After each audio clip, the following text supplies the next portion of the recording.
அனைவருக்கும் வணக்கம். கும்பராசிக்காரர்களுக்கு இனிமேல் தான் மெயின் பிக்சரே என்று சொல்லக்கூடிய வகையிலும் கண்ணுக்கு தெரியாத பெரிய கண்டம் அகன்றுவிட்டது. அது மட்டுமல்லாது முழுமையாக சுபத்துவம் பெறுவது குரு பகவான் 8/5/2024 முதல் ரிஷபராசியில் பலம் பெற போகிறார். 1/5/2024 முதல் திருக்கணிதத்தின்படி ரிஷபராசியில் அமர்ந்தாலும் பூரணத்துவம் பெறுவது 8/5/2024 முதல் தான். எனவேதான் இந்த குரு பயிற்சியில் இனிமேல் தான் மெயின் பிக்சரே என்று சொல்லக்கூடிய வகையிலும் கண்ணுக்கு தெரியாத பல கண்டம் அகன்றுவிட்டது என்று சொல்லக்கூடிய வகையில் நல்ல மாறுதல்கள் ஏற்படுகின்றன. ஏனென்றால் குரு சுக்கிரனின் ஆட்சி வீடான ரிஷபராசியில் சஞ்சரிக்க போகிறார். இந்த வேளையில் மற்ற கிரகநிலைகளின் அமைப்பையும் ஆராய்ந்து பார்க்கும் போது சனி கும்பராசியில் ஆட்சி பலம் பெற்று திகழ்கிறார். புதனை பொறுத்தவரைக்கும் நீட்ச நிவர்த்தி பெற்று மேசராசியில் 7ஆம் தேதி முதல் பலம் பெறுகிறார். சூரியனும் உச்சம் பெற்று சஞ்சரிக்கிறார்.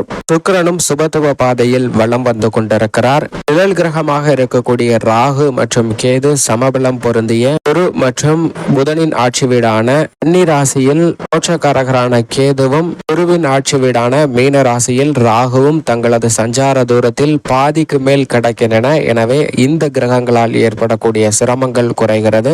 செவ்வாயும் சனியை விட்டு விலகி சுபத்துவ பாதையில் சஞ்சரிக்கிறார். சந்திரனும் பெரும்பாலுமே சாதகமான அமைப்பில் வலம் வருகிறார். எனவேதான் இனிமேல் தான் மெயின் பிக்சரே என்று சொல்லக்கூடிய வகையிலும் கண்ணுக்கு தெரியாத பெரிய கண்டம் அகன்றுவிட்டது என்று சொல்லக்கூடிய வகையிலும் பல மாறுதல்கள் நடைபெற உள்ளன. அதிலும் குறிப்பாக ஒரு மனிதர் தீராத பசியில் துவண்டு போய் கொண்டிருக்கிறான். அவனுக்கு எப்படியாவது உணவு கிடைத்தால் போதும் என்று உணவிற்காக ஒவ்வொரு இடமாக அலைந்து கொண்டு செல்கிறான். உணவகம் ஒன்றில் சாப்பிடலாம் என்று சென்று வரக்கூடிய வேளையில் அவனுக்கு அந்த உணவிற்கான பணம் கையில் இல்லை. தன்னுடைய கையில் பணம் இல்லாததை உணர்ந்து அந்த உணவகத்தில் இருந்து சாப்பிடாமல் வெளிவந்து விடுகிறான். அப்படியே வீதிகளில் நடந்து கொண்டு வரக்கூடிய வேளையில் அருகாமையில் உள்ள ஆலயம் ஒன்றில் அன்னதானம் நடைபெறுகிறது என்பதை கேள்விப்பட்டவுடன் அந்த அன்னதானத்தில் பங்கேற்று நம்மளுடைய பசியை தீர்த்து கொள்ளலாம் என்று முடிவு செய்து அங்கு சென்று நீண்ட வரிசையில் காத்திருந்து உணவை பெறுகிறான். அப்படி அந்த உணவை பெறும்போது அந்த உணவின் மகத்துவத்தை அவன் உணர்கிறான்.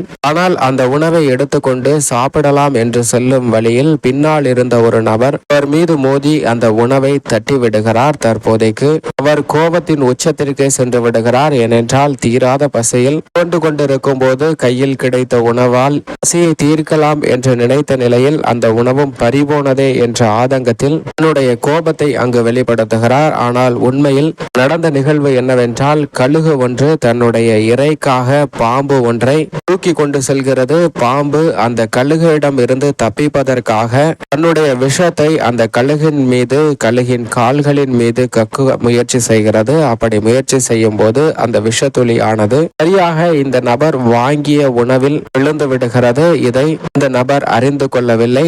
ஆனால் பின்னால் இருந்த நபர் யதார்த்தமாக தட்டிவிட்டாலும் கூட இந்த இடத்தில் தற்போதைக்கு பசி தீர்க்க முடியவில்லை என்றாலும் கண்ணுக்கு தெரியாத மிகப்பெரிய கண்டம் அகன்றுவிட்டது என்றுதான் சொல்ல வேண்டும் என்பது உதாரணமாக பார்க்கப்படுகிறது. இது போன்றுதான் நம்மளுடைய வாழ்வில் ஏற்படக்கூடிய சிறு சிறு பிரச்சனைகளை எண்ணி நாம் வருத்தப்படுகிறோம். ஆனால் மிகப்பெரிய சிரமங்கள் நம்மளை விட்டு விலக்கி கிரகநிலைகள் வைத்திருக்கின்றன. எனவே இனி வரக்கூடிய தருணத்தில் இனிமேல் தான் மெயின் பிக்சரே என்று சொல்லக்கூடிய வகையில் பல மாறுதல்களை சந்திப்பதற்கான யோகம் நிச்சயமாக உருவாகி உள்ளது.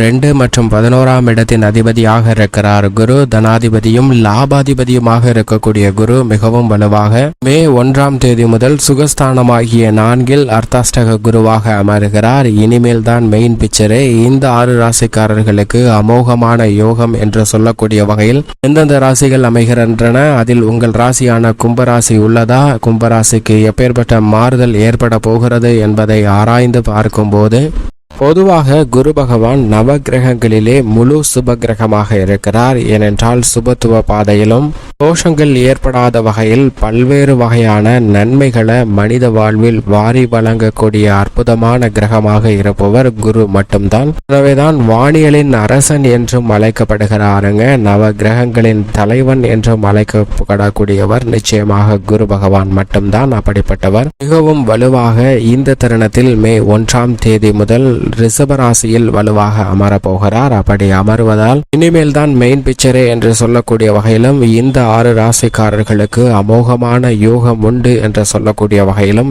எந்தெந்த நிகழ்வுகள் உள்ளன என்று பார்க்கும்போது, முதலாவதாக குரு பகவானுடைய சஞ்சார அமைப்பின் பல்வேறு வகையான நன்மைகள் நிறைந்து கிடைப்பதற்கான யோகம் நிச்சயமாக அவர் சஞ்சரிக்கக்கூடிய 2, 4, 5, 7, 9 மற்றும் 11 ஆகிய இடங்கள்ல நல்ல பலன்கள் நிறைந்து கிடைக்கும். அதிலும் குறிப்பாக இந்த இடங்களிலேயே மிக வலுவாக 9 மற்றும் 11 ஆகிய இடங்களில் உச்சபட்ச வளர்ச்சியை அள்ளி கூட பாருங்க. இதற்கு காரணம் முழு சுபகிரகமாக இருக்கக்கூடிய குரு மிக வலுவாக அமரும் போது அதிர்ஷ்ட யோக வாய்ப்புகளை நேர் வழியில செல்வ செழிப்பையும் முன்னேற்றத்தையும் நிறைந்து கொடுக்கக்கூடிய ஒரு வல்லமை பெற்றவராக இருக்கிறார். அந்த வகையில் முதன்மையான அதிர்ஷ்ட யோகம் நிறைந்த முதல் ராசியாக இந்த குரு பயிற்சி 2024-25 எந்த ராசி அமைகிறது என்று பார்த்தால் நிச்சயமாக அது கன்னி ராசி தான். ஏனென்றால் கன்னி ராசிக்காரர்களுக்கு 9ஆம் இடத்தில் மிகவும் வலுவாக அமர்ந்து சஞ்சரிக்க போகிறார். குரு 9 என்றால் உச்சபட்ச வளர்ச்சி நிறைந்து கிடைக்கும். இந்த தருணத்தில் சனி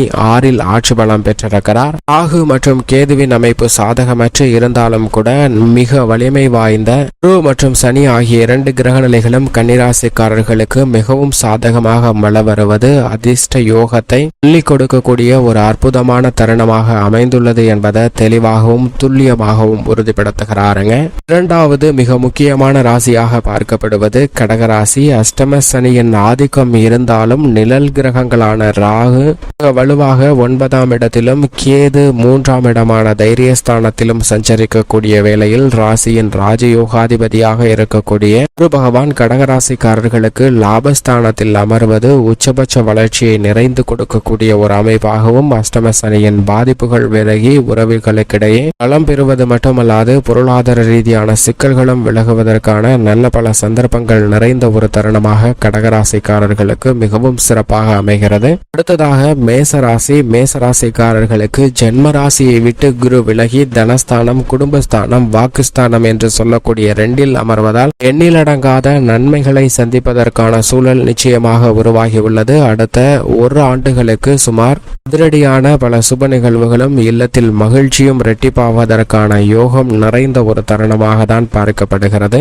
அடுத்ததாக 4வது இடத்தில் பஞ்சமஸ்தானம் ஆகிய 5இல் நுழையக்கூடிய ஒரு மகர ராசிக்காரர்களுக்கு அதிர்ஷ்ட யோக வாய்ப்புகளை ஏற்படுத்தி கொடுக்கிறார். மகர ராசிக்காரர்களுக்கு பாத சனியாக 7.5 சனியின் இறுதி காலகட்டத்தில் இருப்பவர்களுக்கு குரு பஞ்சமஸ்தானத்தில் வந்திருப்பதால் நன்மை நிறைந்து கிடைப்பதற்கான யோகம் நிச்சயமாக உருவாகியுள்ளது. பூர்வீக சொத்துக்கள் ரீதியான பிரச்சனைகள் விலகும். நீண்ட நாட்களாக எடுத்துக்கொண்டே செல்லக்கூடிய பணிகளை துரிதமாக முடிப்பதற்கான வாய்ப்பு நிச்சயமாக கிடைக்கிறது. இது மட்டுமல்லாது ராகு 3இலும் கேது 9இலும் இருப்பது அமோகமான வளர்ச்சிக்கு வித்திடுகிறது. சனி ஒருவரை தவிர மற்ற 3 கிரகநிலைகள் பலம் பெறுவதால் மகர ராசிக்காரர்களுக்கு 7.5 சனியின் ஆரம்ப காலகட்டத்தில் எப்படி இருந்ததோ அதே போன்று இறுதி காலகட்டத்தில் மிக சிறப்பான முன்னேற்றம் கிடைப்பதற்கான வாய்ப்பு நிச்சயமாக உருவாகியுள்ளது. 5வது ராசியாக விருச்சக ராசி. விருச்சக ராசிக்காரர்களுக்கு சப்தமஸ்தானம், கலஸ்தரஸ்தானம் என்று எதிர்பார்ப்புகளை பூர்த்தி செய்யக்கூடிய 7ஆம் இடத்தில் வலுப்பெறுகிறார். எனவே எதிர்பார்ப்புகள் அனைத்தும் அமோகமாக நடைபெறுவதற்கான யோகம் இந்த தருணத்தில் உண்டு. அதிலும் கலஸ்தரஸ்தானம் வலுப்பெறுவதால் திருமணம் உள்ளிட்ட பல்வேறு வகையான சுப நிகழ்வுகள் வாழ்வில் மிக அதீதமாக சந்திப்பதற்கான யோகம் மற்ற ராசிக்காரர்களை விட கடகராசிக்காரர்களுக்கு அதீதமாக உண்டு என்பதை குரு உறுதிப்படுத்துகிறார். மட்டுமல்லாது விருச்சக ராசிக்காரர்களுக்கும் சப்தமஸ்தானத்தில் அமர்ந்திருப்பதால் நிறைந்து கிடைப்பதற்கான யோகம் இந்த தருணத்தில் உண்டு. 5 ராசிக்காரர்களுக்கு அமோகமான வளர்ச்சியும், 6வது ராசியாக கும்பராசிக்கு சுகஸ்தானத்தில் நுழைவதால் 3ஆம் இடமான சகாயஸ்தான பாதிப்புகள் விலகி நல்ல முன்னேற்றம் கிடைக்கும். ஏனென்றால் மற்ற கிரக நிலைகளின் அமைப்பு சாதகமற்ற ஒரு அமைப்பாக தான் பார்க்கப்படுகிறது. குறிப்பாக ஜென்ம ராசியில் சனி ஆட்சி பலம் பெற்றிருக்கிறார். ராகு 2இல் குடும்பஸ்தானத்தில் இருக்கிறார். கேது அஷ்டமத்தில் இருக்கிறார். எனவே இதன் காரணமாக சில சங்கடங்கள் இருந்தாலும் குரு சுகஸ்தானத்திற்குள் நுழைந்திருப்பது, அர்த்தாஷ்டக குருவாக மாறியிருப்பது சில நன்மையை ஏற்படுத்தி கொடுக்கக்கூடிய ஒரு அமைப்பாக தான் பார்க்கப்படுகிறது. இந்த இந்த 6 ராசிக்காரர்களை தவிர மற்ற ராசிக்காரர்களுக்கு குருவின் அமைப்பு காரணமாக பெரிய அளவிற்கு நன்மை கிடைக்க இயலாத ஒரு அமைப்பு என்றாலும் கூட அவருடைய சுப பார்வையின் காரணமாக சில மாறுதல்களை சந்திப்பதற்கான வாய்ப்பு நிச்சயமாக உண்டு. இந்த தருணத்தில் குருவின் சுப பார்வை மிகவும் அதீதமாக கன்னி, விருச்சகம் மற்றும் மகரம் ஆகிய ராசிகளின் மீது பதிகிறது. எனவே இந்த ராசிக்காரர்களுக்கு நிறைந்த நன்மை நிச்சயமாக உண்டு. அதைவிட மற்ற ராசிக்காரர்களுக்கு குருவின் சுப பார்வை வலுப்படுத்தக்கூடிய இடத்தை பொறுத்து நல்ல மாறுதல் நிச்சயமாக சந்திப்பதற்கான வாய்ப்பு உருவாகிறது. அதிலும் குறிப்பாக குரு பார்க்கின் கோடி நன்மை என்று சொல்லக்கூடிய வகையில் குரு அது சுப பார்வையின் காரணமாக பல்வேறு விதமான சிக்கல்களை மற்ற ராசிக்காரர்களுக்கும் நிச்சயமாக விலக்கி கொடுப்பார். உதாரணமாக நவ கிரகங்களிலே மிகவும் வலிமை வாய்ந்த கிரகங்கள் அனைத்தும் இருந்தாலும் துரிதமான மாற்றத்தை ஏற்படுத்தி கொடுப்பவர் சந்திரன் மட்டும்தான். ஒருவருடைய ஜனனகால அடிப்படையையும் நிர்ணயம் செய்யக்கூடிய சக்தி வாய்ந்தவராக பார்க்கப்படுகிறார். பௌர்ணமி வேளையில் குருவிற்கு நிகரான பலனும், அமாவாசை வேளையில் சனிக்கு நிகரான தீமையும் ஏற்படுத்தி கொடுக்கக்கூடிய அளவிற்கு சக்தி பெற்றவராக இருப்பவர் சந்திரன். அப்படிப்பட்டவர் இந்த பிரபஞ்சம் முழுவதிலுமே என்னை தவிர மிக துல்லியமாக ஜாதகத்தை கணிப்பவர் யாரும் இல்லை, என்னால் மட்டும்தான் சிறப்பாகவும் துல்லியமாகவும் கணிக்க முடியும் என்று நவ கிரகங்களிடம் சொல்லுகிறார். ஆனால் நவ கிரகங்களும் அதை பெரிதாக வாக்குவாதம் செய்யாமல் ஏற்றுக்கொள்கின்றன. ஆனால் குருவிற்கு மற்றும் ஒரு சந்தேகம், அது எப்படி சாத்தியம் என்று ஒரு வினாவை எழுப்புகிறார். உடனே என் மீது சந்தேகமா? உங்களுடைய சந்தேகத்தை நிவர்த்தி செய்கிறேன், ஏதாவது ஜாதகத்தை கொடுங்கள், அதை நான் துல்லியமாக கணித்து சொல்கிறேன் என்று கேட்க குருவும் ஒரு ஜாதகம் ஒன்றை கொடுக்கிறார். அந்த ஜாதகத்தை பார்த்த சந்திரன், இந்த ஜாதகத்தின்படி இந்த குழந்தை பிறந்து 1 வருடத்திலேயே தன்னுடைய ஆயுள் காலம் முடிகிறது. சரியாக 1 வருடம் முடியக்கூடிய வேளையில் ஒரு பாம்பு ஒன்று தீண்டி அந்த குழந்தை இறக்க போகிறது. அந்த பாம்பு அந்த குழந்தையை தீண்டி விட்டு செல்லும் வழியில் கம்பியில் மாட்டி அந்த பாம்பும் இறந்து போகிறது என்று குருவிடம் சந்திரன் கணித்து சொல்கிறார். இதை கேட்ட குரு, சரி இது நடக்கிறதா என்று பார்ப்போம் என்று அந்த குழந்தை பிறந்ததற்கு பிறகு அப்படியே நாட்கள் சென்று கொண்டிருக்கின்றன. சில மாதங்கள் கடந்து அந்த 1 வருடத்தை நிறைவு செய்யக்கூடிய தருவாய் வந்தது. அப்போது சந்திரன் வந்து இன்னும் சில மணி நேரங்கள்ல கணித்து கொடுத்த அந்த ஜாதகத்தின்படி அந்த குழந்தை இறக்க போகிறது, பாருங்கள் சென்று இருவரும் நான் கணித்தது சரியாக நடக்கிறதா என்று பார்ப்போம் என்று குருவை கூப்பிட, குரு மறுமொழியாக சந்திரனிடம், இல்லை எனக்கு வர்றதுக்கு மனமில்லை, ஏனென்றால் அந்த குழந்தைக்கு ஏதாவது நல்ல பல நிகழ்வுகள் நடக்கிறது, மகிழ்ச்சியான ஒரு தருணமாக இருக்கிறது என்றால் அதில் நல்ல வாய்ப்புகள் கிடைக்கும். ஆனால் இந்த குழந்தையே இறக்க போகிறது என்று நீ சொல்கிறாய், அதை பார்ப்பதற்கு என்னால் முடியாது, நீ சென்று அங்கு என்ன நடக்கிறது என்று பார்த்துவிட்டு வந்து என்னிடம் சொல் என்று சொல்ல, சந்திரனோ விடாபுடியாக குருவை விடாமல் நீங்கள் வந்தால் மட்டும்தான் நான் செல்வேன், ஏனென்றால் மற்ற கிரகங்கள் பெரிய அளவிற்கு ஆட்சேபணம் தெரிவிக்கல, நீங்கள் ஒருவர் மட்டும்தான் இந்த ஜாதகத்தை கொடுத்து அது சரியாக இருக்கிறதா என்று சோதித்து பார்ப்போம் என்ற அளவிற்கு நீங்க இருந்தீங்க, அதனால நீங்க வந்தா மட்டும்தான் நான் போவேன் அப்படின்னு அடம்பிடிக்க, குருவோ மறுமொழியாக நான் வருவதற்கு ஒன்றும் பிரச்சனை இல்லை, இதனால ஏதாவது விளைவு வந்துருச்சுன்னா அதுக்கு நீதான் பொறுப்பு அப்படின்னு கேட்க, எது வந்தாலும் நானே ஏத்துக்கிறேன், நீங்க வாங்க அப்படின்னு குருவை கூட்டிக்கிட்டு சந்திரன் அந்த குழந்தை இறக்கக்கூடிய இன்னும் 15 நிமிடங்களில் இறக்கக்கூடிய அந்த குழந்தை இருக்கக்கூடிய இடத்திற்கு சென்று குருவும் சந்திரனும் இணைந்து அந்த குழந்தையை பார்த்து கொண்டிருக்கக்கூடிய வேளையில் அந்த குழந்தை படுத்து தூங்கி கொண்டிருக்கக்கூடிய தொட்டிலின் மீது உயரம் பற்றாமை இருப்பதற்காக ஒரு கம்பி ஒன்று மாட்டப்பட்டு அதில் அந்த குழந்தையானது தூங்கி கொண்டிருக்கிறது. அப்போது அந்த குழந்தையை தீண்டுவதற்காக ஒரு பாம்பு ஒன்று வருகிறது. அந்த பாம்பானது அந்த வீட்டின் மேற்கூரைக்கு அருகாமையில் இருந்த மரத்தின் மீது நின்று கொண்டிருக்கும் போது தவறி விழுந்து அந்த வீட்டில் மாடியில் விழுகிறது. மாடியிலிருந்து சிறிய துவாரத்தின் வழியாக நுழைந்து பார்க்கும் போது அந்த குழந்தை தூங்கி கொண்டிருக்கக்கூடிய தொட்டியின் கம்பியை வந்து அடைகிறது. பிறகு அந்த கம்பி வழியாக அந்த குழந்தையை நோக்கி கீழிறங்கி சென்று கொண்டிருக்கிறது அந்த பாம்பு. குழந்தை தூங்கி விழித்து கொண்டால் விளையாடட்டுமே என்று பிரிகோள் வைத்து அதில் பொம்மை மாட்டி விட்டிருந்தன. ஆனால் அந்த பொம்மை அருந்து கீழே விழுந்து விட்டது. அப்போது அந்த மேலே தொங்கிக் கொண்டிருந்த பாம்பும் பிரிகோளின் மீது வந்து விழுகிறது. குழந்தை விழித்து அந்த பாம்பு பிரிகோளின் மீது ஆடுவதை பார்த்து சிரிக்கிறது. இதை பார்த்த சந்திரன் குருவிடம், இன்னும் சில வினாடிகள்ல அந்த குழந்தையின் உயிர் போகிறது, இந்த குழந்தை மிகவும் அதிர்ஷ்டசாலிதான், ஏனென்றால் சிரித்து கொண்டே இறக்க போகிறதே என்று சொல்ல, இந்த குழந்தையை தீண்டுவதற்காக கீழே கீழே சுத்தி இறங்கிய பாம்பு திடீரென தொட்டிலை விட்டு மேலே ஏறி கம்பி வழியாக அருகில் இருந்த துவாரத்தின் வழியாக வீட்டை விட்டு வெளியே சென்று திரும்பவும் தான் வசித்த மரத்திற்கு அடியில் சென்று விழுகிறது. இதை பார்த்த சந்திரனுக்கு ஒரே அதிர்ச்சி.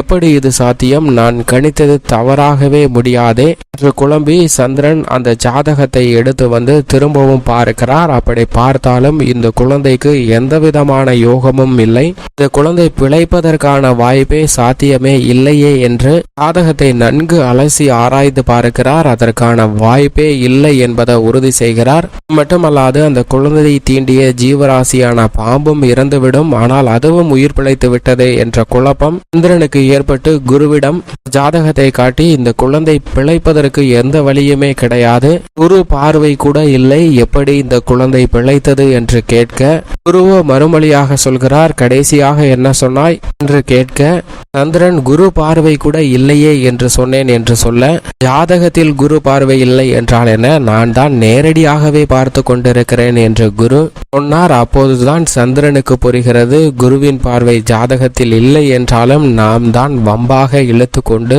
குருவின் பார்வை குழந்தையின் மீது பட வைத்து அதனுடைய ஆயுள் மட்டுமல்ல அந்த பாம்பு என்ற ஜீவராசியின் ஆயுளையும் நாம் உயர்த்திருக்கிறோம் என்பதை உணர்ந்து கொள்கிறார். இதைதான் குரு சந்திர யோகம் என்று சொல்வார்கள். குருவும் சந்திரனும் இணையும் போது வாழ்வில் ஏற்படக்கூடிய இக்கட்டான பல சிரமங்கள் கூட விலகுவதற்கான வாய்ப்பு நிச்சயமாக கிடைக்கும். இது மட்டுமல்லாது குருவின் சுப பார்வை கிடைத்தால் பல்வேறு வகையான பிரச்சனைகள் சிரமங்கள் தவிடுபடியாகும். இப்படிப்பட்ட ஒரு அமைப்பு தான் மிக வலுவாக கிடைக்கிறது. இந்த தருணத்தில் சாதகமற்ற அமைப்பாக இருக்கக்கூடிய மீன ராசி 3ஆம் இடத்தில் குரு இருந்தாலும் அவருடைய சுப பார்வையால் சில சிரமங்கள் நிச்சயமாக குறையும். அதே போன்று 6ஆம் இடமாகிய தனுசு ராசி, இந்த 2 ராசிக்குமே குரு அதிபதியாக இருக்கிறார். எனவே பெரிய அளவிற்கு சிக்கல்களை சந்திக்க வேண்டிய ஒரு சூழல் ஏற்படாது. ஆனால் அதே சமயம் அஷ்டமஸ்தானமாக துலாம் ராசிக்காரர்களுக்கு பார்க்கப்படுகிறது. எனவே சற்று கூடுதல் கவனம் தேவைப்படுகிறது. பாக்கியஸ்தானம் பொதுவாக இருந்தாலும் கூட ஜென்மஸ்தானமாகிய 10ல் சிம்ம ராசிக்காரர்களுக்கு குரு இருப்பதால் தொழில் ரீதியாக சற்று கூடுதல் கவனம் தேவை. மிக முக்கியமாக மீன ராசிக்காரர்களுக்கு விரயத்தில் இருந்தாலும் அவை சுப விரயங்களாக மாறும். எனவே பெரிய அளவிற்கு சிரமத்தை சந்திக்க வேண்டிய ஒரு சூழல் இல்லை. ஏனென்றால் சனி உட்பட மற்ற கிரகநிலைகள் பெரும்பாலும் சாதகமாக வெற்றிருக்கின்றன. ஆனால் ரிஷப ராசிக்காரர்களை பொறுத்தவரைக்கும் ஜென்மத்தில் குரு இருப்பதால் சற்று கூடுதல் கவனத்துடன் இருக்க வேண்டும். இருப்பினும் குருவின் சுப பார்வை 5, 7, 9 ஆகிய இடங்களை வலுப்படுத்துவதால் சில சிக்கல்கள் விலகும். இருந்தாலும் இந்த 6 ராசிக்காரர்கள் சற்று கவனத்துடன் இருந்தால் நல்ல பலன்களை நிறைந்து பெற முடியும். உங்களுடைய ராசியான கும்ப ராசிக்காரர்களை பொறுத்தவரைக்கும் மிக வலுவாக ராசியின் அதிபதியான சனி ஜென்மத்திலும் தனஸ்தானத்தில் ராகுவும் அஷ்டமத்தில் கேதுவும் அமர்ந்திருக்கக்கூடிய இந்த வேளையில் ஒரு மிக சிறந்த கிரக மாறுதலாக நிச்சயமாக குரு 3லிருந்து 5ஆம் இடத்தில் 4ஆம் இடத்திற்கு மாறுவது நல்ல முன்னேற்றத்தை அள்ளி கொடுக்கக்கூடிய ஒரு அற்புதமான தருணமாக பார்க்கப்படுகிறது. அது மட்டுமல்லாது முழு சுபகிரகமாக இருக்கக்கூடிய குரு 4ற்கு வருவது நிச்சயமாக நன்மையும் வளர்ச்சியும் அதீதமாக ஏற்படுத்தி கொடுக்கக்கூடிய ஒரு அமைப்பாக தான் கும்பராசிக்காரர்களுக்கு பார்க்கப்படுகிறது. ஏனென்றால் மற்ற கிரகநிலைகளின் அமைப்பு பெரும்பாலும் சாதகமாக இல்லை. வலிமை வாய்ந்த கிரகநிலைகளின் அமைப்பை ஆராய்ந்து பார்க்கும் போது எனவே